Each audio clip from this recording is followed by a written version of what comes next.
Kita sudah membahas bagaimana upaya yang terkesan jor-joran telah dilakukan oleh sang sultan asal Abu Dhabi itu. Tidak main-main. Dana sekitar 1 miliar pound sterling telah mereka gelontorkan demi menjadikan Manchester City sebagai klub terbaik. Namun kesuksesan di lapangan masih sangat jauh jika dibandingkan dengan investasi yang telah mereka berikan. Tetapi kemudian mereka mengambil langkah yang lebih tinggi. Dan hasilnya seperti yang kita ketahui, memang benar adanya jika uang bisa membeli segalanya. De Bruyne, deflection, goal! Karena sekarang, The Citizen memang sudah layak mendapat predikat sebagai salah satu klub terbaik. Bukan hanya di Inggris, tetapi juga di dunia.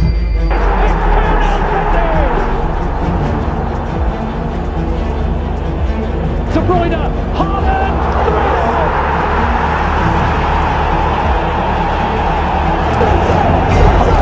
Up against Lindelof. What a goal! Riyad Mahrez involved in setting up City's comeback.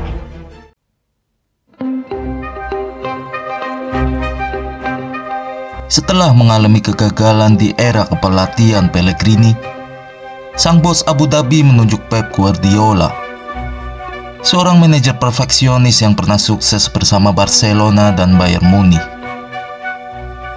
Namun itu tidak serta-merta terjadi secara instan. Manchester City telah menyiapkan segala sesuatunya di belakang layar untuk membuat transisi Pep Guardiola semulus mungkin.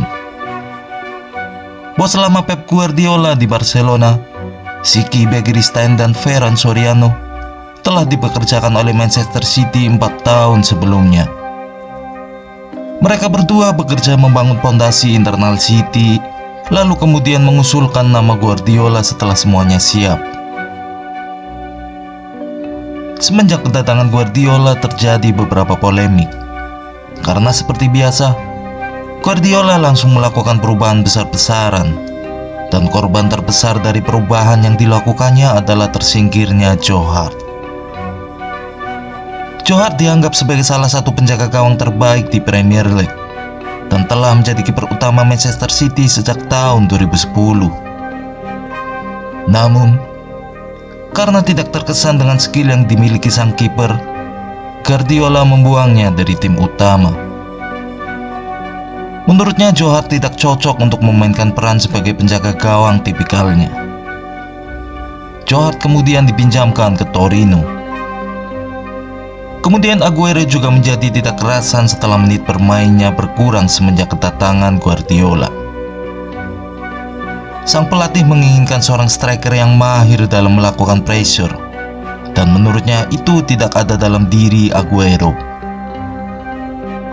Agen Yaya Toure juga berkomentar jika Pep Guardiola nyaris tidak pernah memainkan kliennya, sebelum akhirnya dia meminta maaf dan kemudian sang pemain baru diizinkan untuk kembali bergabung di dalam tim. Pertahanan City juga perlu diperkuat karena Vincent Kompany menghabiskan banyak waktu di ruang perawatan. John Stones dan Nicolas Otamendi naik ke skuad utama. Joe Hart kemudian digantikan oleh Claudio Bravo. Kemudian Gundogan, Nolito, Sané, dan Gabriel Jesus juga didatangkan musim ini. Tampaknya Guardiola benar-benar bekerja keras untuk membentuk City sesuai dengan visinya. Namun perubahan tersebut tidak berhasil di musim pertamanya. Setelah awal yang cemerlang, City harus berjuang keras di pertengahan musim. Mereka tertinggal dari Chelsea dan Tottenham di sebagian besar musim, lalu akhirnya finish di posisi ketiga tertinggal 15 poin dari sang juara bertahan Chelsea. Claudio Bravo terbukti menjadi kelemahan di bawah mistar gawang dan digantikan oleh kiper cadangan Willy Caballero. Di pertengahan musim, bek sayap seperti Pablo Zabaleta, Kyle Clichy, Kolarov terlihat tidak dapat mengimbangi winger lincah tim lawan. Kekalahan dalam laga tandang ke Leicester dengan skor 4-2 dan kemudian di kandang Everton dengan skor 4 gol tanpa balas benar-benar menunjukkan kelemahan City di lini pertahanan.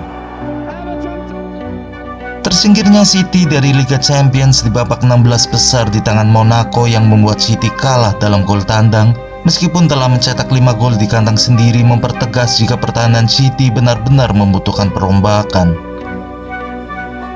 Akuisisi musim pertama Guardiola di Liga Premier berjalan tanpa trofi, dan banyak yang mempertanyakan apakah taktik tersebut benar-benar dapat berhasil di Inggris.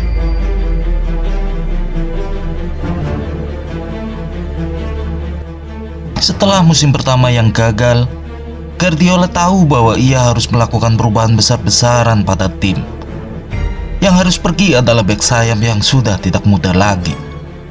Dan itu berarti Bakary Sagna, Kolarov, Kyle Clichy, dan Pablo Zabaleta pergi bersama kiper cadangan Caballero. Dan kemudian pemain yang baru saja digait musim lalu seperti Nolito juga pergi meninggalkan klub. Kemudian para pemain seperti Kyle Walker, Benjamin Mendy, dan Danilo didatangkan untuk memperkuat lini pertahanan. Claudio Bravo diturunkan sebagai kiper cadangan saat Ederson didatangkan. Bernardo Silva juga bergabung musim ini. Jendela transfer Januari melihat Aymeric Laporte datang dari Atletico Bilbao. City menghabiskan total lebih dari 250 juta pound sterling dalam satu musim. Ini merupakan pengeluaran terbesar mereka dalam satu musim, dan pengeluaran yang boros itu membuahkan hasil dengan segera. City meraih rekor tak terkalahkan dalam 22 pertandingan Liga Premier yang mencakup 18 kemenangan beruntun. Rekor terpanjang sepanjang masa dalam sejarah sepak bola Inggris. Kemudian Manchester City menjadi tim Liga Utama pertama yang mengumpulkan 100 poin dalam satu musim saat meraih gelar Premier League pertama Guardiola, mengungguli Manchester United di posisi kedua dengan selisih 19 poin. City dinobatkan sebagai juara dengan 5 pertandingan tersisa di musim ini. Dominasi City tidak hanya sampai di situ.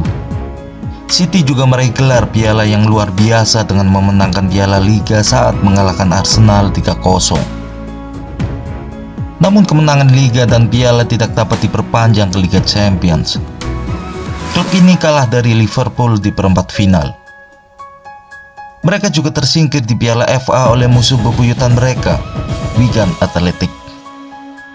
Meskipun demikian, ini adalah musim kedua yang sangat sukses bagi Guardiola, yang diakhiri dengan gelar Liga dan piala domestik. Musim 2018-2019 terbukti menjadi kesuksesan yang lebih besar. Satu-satunya akuisisi besar klub di musim ini adalah Riyad Mahrez dari Leicester. Banyak pemain yang meninggalkan klub. Yang terbesar di antara mereka adalah Yaya Toure dan Joe Hart. Manchester City memiliki skuad yang mencolok di semua lini. Nama-nama seperti Aguero, Sterling, Kevin De Bruyne, Gundogan, David Silva, Bernardo, Sané, dan Fernandinho membuat tim terlihat sangat menakutkan.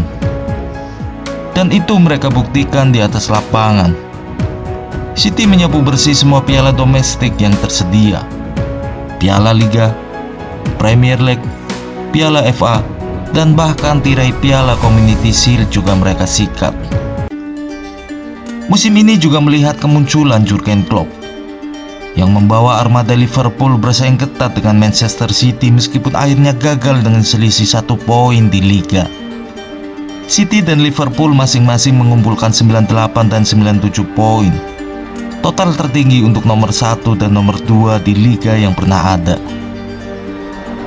Musim ini juga menjadi momentum di mana sang kapten Vincent Kompany mengakhiri karirnya yang cemerlang dengan gol kemenangan Liga melawan Leicester. Namun Liga Champions masih menjadi kutukan bagi Manchester City. Di salah satu perempat final yang paling dramatis, klub ini tersingkir oleh Tottenham dengan gol tandang saat leg kedua yang kacau yang dimainkan di Etihad. Meskipun kembali patah hati di Liga Champions, ini adalah musim tersukses City yang pernah ada. Tampaknya terlihat mereka sudah siap untuk memenangkan Liga Champions. Namun sayangnya, itu bukan untuk musim ini. Musim Premier League 2019-2020, mereka memulai start dengan lambat. City kehilangan bek terbaik mereka, Laporte, di awal musim, yang kemudian tidak pernah pulih untuk menemukan permainan terbaiknya. Dengan Kompany yang telah pergi, dan Stone yang juga berjuang dengan masalah kebugaran, lini pertahanan City benar-benar berantakan saat itu. Tetapi itu bukanlah satu-satunya masalah. Awal tahun 2020, dunia dilanda pandemi COVID-19. Dan hal itu berdampak pada sepak bola yang ditangguhkan untuk jangka waktu tertentu. Dan kemudian ketika dilanjutkan, itu tidak terasa sama sekali untuk waktu yang lama. City harus bersaing untuk memperebutkan trofi tunggal di Premier League. Mereka finish dengan poin yang jauh di belakang Liverpool yang merajalela, yang memenangkan trofi Liga Premier pertama mereka dan trofi Liga Divisi 1 pertama dalam 30 tahun terakhir. Keberuntungan Liga Champions yang menyedihkan dari City terus berlanjut, dan mereka tersingkir lagi di babak perempat final, kali ini oleh Lyon. Setelah 2 musim yang sangat sukses, musim ini terbukti menjadi sebuah kesalahan besar, dan mimpi untuk bisa meraih ketiga gelar bergengsi itu tidak pernah terwujud. Terlihat jelas pertahanan City perlu untuk berbenah sejak kepergian Otamendi. Sementara Laporte dan Stones berjuang dengan masalah kebugaran, kepergian Otamendi ke Porto memberikan ruang kosong. Ruben Dias bergabung dari Benfica. Kemudian Nathan Ake juga didatangkan dari Bournemouth yang terdegradasi. Di lini serang, Sané dibawa oleh Bayern Munich. Memang pemain Jerman biasanya tidak bisa menahan ajakan Bayern. City kemudian mencoba menggantikannya dengan Ferran Torres. Namun kemudian City memulai musim 2020-2021 dengan buruk. Dan kemudian setelah 9 pertandingan pertama, City berada di posisi ke-13 di klasemen Premier League. Bahkan City mendekam di posisi ke-8 hingga pekan ke-16. Tetapi tim ini tahu bagaimana caranya untuk terus berlari. The Citizen kemudian mencatatkan rekor kemenangan beruntun 13 pertandingan di pertengahan musim. Kemenangan beruntun di pertengahan musim itu langsung mengatasi semua klub di atas mereka dan naik ke puncak klasemen pada pekan ke-20. Jika tidak melihat ke belakang, klasemen akhir tidak menunjukkan awal yang buruk bagi City saat mereka berlari dengan nyaman dengan liga yang berakhir dengan selisih 12 poin dari MU untuk memenangkan gelar Liga ketiga dalam 4 musim terakhir. Keberuntungan City berubah di Liga Champions. Setelah 3 musim Liga Champions berturut-turut mereka goyah di tahap perempat final, mereka melaju ke final untuk pertama kalinya dengan mengalahkan klub-klub seperti Borussia Dortmund dan Paris Saint-Germain dalam prosesnya. Sayangnya City kembali melakukan kesalahan dalam pertarungan penting di Liga Champions. Kali ini mereka kalah menggelitik dari Chelsea dengan skor 0-1. Chelsea menjadi duri dalam daging karena mereka juga mengalahkan City di semifinal Piala FA dengan skor yang sama. Namun City berhasil memenangkan Piala Liga dengan mengalahkan Arsenal di perempat final, kemudian mengalahkan Manchester United di semifinal, lalu mengalahkan Tottenham Hotspur di final. Itu adalah cerminan comeback yang luar biasa untuk City setelah melewati musim yang dilanda pandemi COVID-19. Awalnya terlihat tujuan pemilik untuk mengubah City menjadi raksasa sepak bola akan membuahkan hasil pada musim 2021-2022. Ketika melihat Manchester City melakukan penandatanganan termahal sepanjang masa di sepak bola Inggris saat mengontrak Jack Grealish dari Aston Villa dengan harga 100 juta pounds. Kemudian Ferran Torres pergi ke Barcelona. Tetapi secara keseluruhan hanya ada sedikit perubahan pada tim utama City yang memenangkan Liga dan mencapai final Liga Champions. Lagi-lagi City memulai musim dengan lambat. Namun seperti yang sudah biasa dialami, mereka melanjutkan 12 kemenangan beruntun di pertengahan musim untuk menempati posisi pertama di klasemen. Dan kali ini lagi-lagi City dikejar oleh Liverpool yang tidak kenal lelah yang terus memepet sejak kehilangan posisi pertama.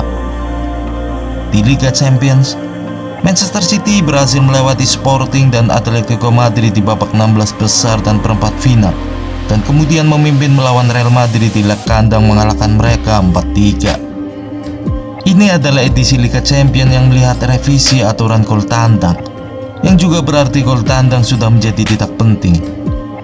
Dalam skema ini, tampaknya City akan melaju mulus ke final Liga Champions kedua berturut-turut ketika mereka memimpin melalui Mahrez di leg kedua di Santiago Bernabeu di sekitar menit ke-73. Namun terbukti itu menjadi salah satu pertandingan semifinal paling dramatis sepanjang masa. City yang memimpin dengan agregat 5-3 sampai menit ke-90, kemudian kebobolan 2 kali dalam waktu kurang dari 1 menit. 2 gol Rodrigo telah membuat langkah City terhenti di semifinal.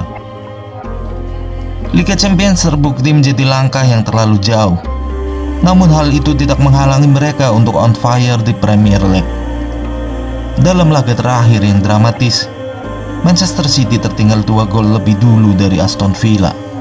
Sebelum 6 menit kemudian, City membuat brace dengan mencetak 3 gol. Gundogan mencetak 2 gol yang dilengkapi Rodri untuk kemenangan pertandingan dengan skor 3-2. Manchester City kembali memenangkan Liga dengan selisih tipis 1 angka dari Liverpool. Musim ini hanya membawa 1 trofi, tetapi itu adalah trofi besar Premier League, yang berarti mereka sekarang telah memenangkan 4 dari 5 gelar Liga terakhir. Guardiola telah mengubah City menjadi penguasa Premier League. Kemudian pembahasan bergulir ke musim 2022-2023. Musim saat City mendatangkan Erling Haaland, yang kemudian mampu memecahkan semua jenis rekor mencetak gol setelah mencetak 52 gol di semua kompetisi. Musim ini juga terjadi inovasi taktis Pep Guardiola seperti mengubah Stones menjadi pemain tengah, pemain bertahan yang lebih maju, yang berarti City menjadi lebih solid dalam pertahanan. Setelah membuntuti Arsenal di sebagian besar musim, City kembali mencatatkan rekor kemenangan beruntun 12 pertandingan di Premier League. Sementara Arsenal tumbang di rintangan terakhir, City menyelesaikan 3 kemenangan mereka dan kemudian memenangkan gelar Liga kelima mereka dalam 6 musim terakhir dengan 3 pertandingan tersisa. Di Liga Champions, City melaju dengan meyakinkan saat mengalahkan RB Leipzig di babak 16 besar, lalu mengalahkan Bayern Munich di perempat final, dan kemudian mengalahkan Real Madrid di semifinal. Kemenangan melawan tim-tim kelas berat seperti Bayern dan Madrid adalah yang paling menonjol. Manchester City kini berada di final Liga Champions untuk kedua kalinya dalam 3 musim, dan kali ini mereka berhasil mengalahkan Inter Milan untuk meraih trofi yang paling mereka idamkan. Mereka juga mengalahkan Manchester United dalam derby Manchester yang terjadi di final Piala FA. Mereka telah memenangkan segalanya. Mereka memenangkan treble pertama mereka bersama sang pelatih Josep Guardiola. Tentunya ini bukanlah akhir dari cerita. Kita semua tahu kebangkitan kota Manchester memiliki lebih banyak hal sebagai klub dengan sejarah yang lebih panjang dari Manchester City. Namun kontroversi dan tuduhan baru-baru ini yang menimbulkan tanda tanya atau kesuksesan klub saat ini sejak pengambil alihan Abu Dhabi United. Manchester City terus-menerus dituduh melakukan doping keuangan. Saat itu, isu yang kuat beredar adalah Sheikh Mansour menggelembungkan kesepakatan sponsor jutaan dolar dengan perusahaan-perusahaan dari Abu Dhabi menggunakan kekayaan pemiliknya. Karena dianggap melanggar peraturan finansial fair play, UEFA pernah memberikan sanksi-sanksi, seperti membatasi skuad Liga Champions mereka menjadi 21 pemain pada 2014, kemudian melarang Manchester City selama 2 tahun untuk berkompetisi di Liga Champions, dan memberikan denda sebesar 30 juta euro, meskipun akhirnya City lolos dari hukuman karena mengajukan banding. Sampai saat ini kasus serupa masih berlangsung karena datang dari berbagai laporan. Sang pemilik Manchester City juga telah menjalani pemanggilan secara teratur. Terlepas dari itu, kebangkitan Manchester City dapat dikaitkan dengan banyak faktor. Sementara tudingan yang menyebut Manchester City sebagai klub sepak bola berkedok proyek pencucian uang menyeruak. Bukankah itu juga merupakan fakta jika uang tanpa rencana yang tepat tidak dapat membeli kesuksesan? Tidak perlu jauh-jauh, lihat saja Manchester United, rival lokal yang telah menghabiskan jumlah uang yang hampir sama pada periode yang sama, namun belum memiliki kesuksesan seperti itu di periode ini. Tidak dapat dipungkiri, kesuksesan Manchester City baru-baru ini telah membuat mereka menjadi raksasa sepak bola Inggris. Suka atau tidak, City juga telah menjadi medan magnet yang kuat untuk para penikmat sepak bola yang datang berbondong-bondong untuk menjadi penggemarnya. Seperti biasa, jika kalian menyukainya, bagikan videonya jika menurut kalian itu layak, dan kemudian tekan tombol subscribe dan aktifkan loncengnya untuk mendapat notifikasi video-video seperti ini. Sampai jumpa di video berikutnya.